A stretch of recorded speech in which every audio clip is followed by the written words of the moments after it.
TET SST में यदि आप भी चाहते हैं कि 60 में से 60 नंबर लाने हैं तो भैया ये 10 टॉपिक से अब तक प्रश्न पूछे गए, इन 10 टॉपिक को तैयार कर लो, आपके पूरे में से पूरे प्रश्न आएंगे। 10 टॉपिक कौन कौन से हैं, जैसे एक याद कर लो, समाज सुधारक याद कर लो और उनके कार्य याद कर लो,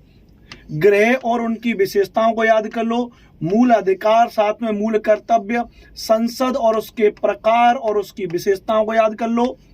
कृषि को याद कर लो, रोपड़ कृषि कितने प्रकार की होती है और जो फसल कितने प्रकार की होती है, कौन सी फसल की क्या विशेषता है, कहां कहां पर उगाई जाती है,